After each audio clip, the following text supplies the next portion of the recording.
Hér heyrim við upphafstónasónutu í D-dur fyrir 2 píanó eftir Mozart, en Frakkinn Tomatis fann út með rannsóknum að það voru 2 gerðir af hljóðum sem höfðu batnandi áhrif á börn, rödd móðurinnar og tónlist Mozarts.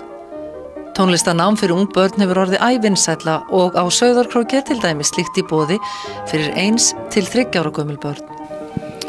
Við vorum saman í Hólaskóla í viðburðarstjórnun og þetta var eitt af verkefnunum okkar þar, eða við byggum til verkefni bara þar og ákváðum að dempa þessu ný, var það ekki? Jú.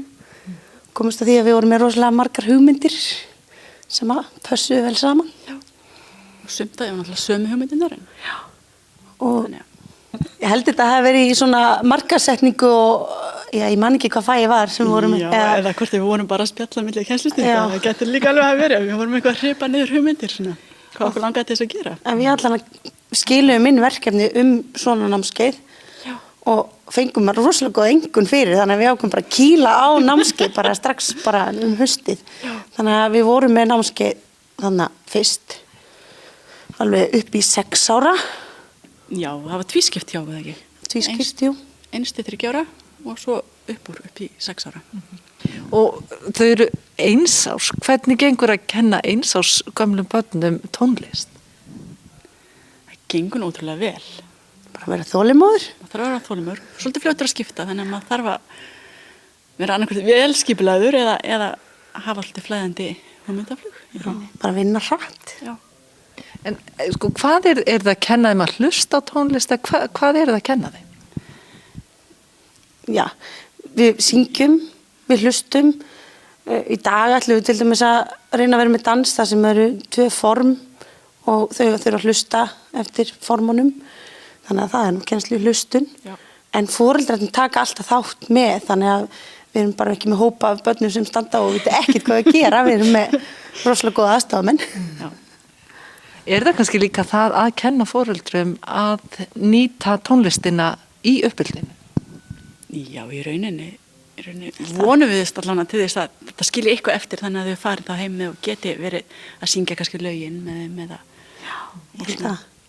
Og bara þetta kannski bara örfa foreldrana til að syngja, til að hlusta, til að kveikja. Hreyfa sig með tónlistinni og svona. Hreyfa sig.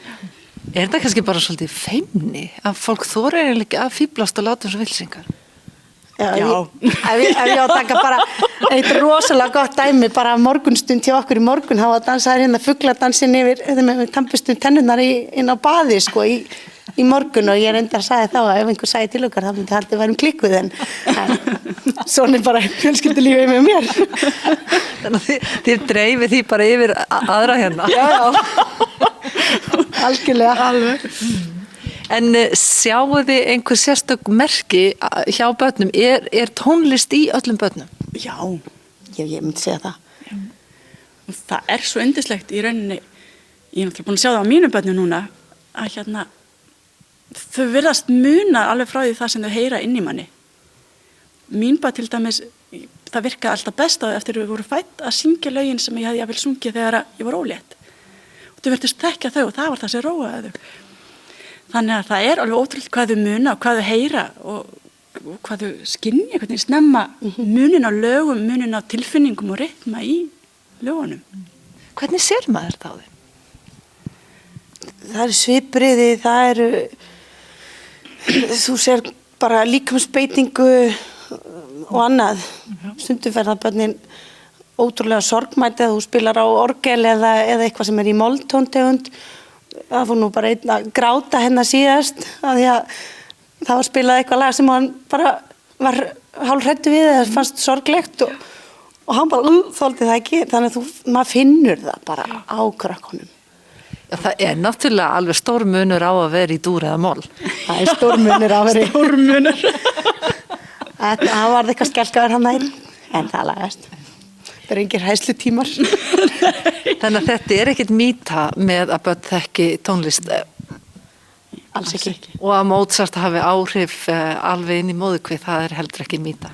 Ég myndi ekki segja það, sko. Það hafi miklu meira áhrif heldur en við gerum okkur grein fyrir.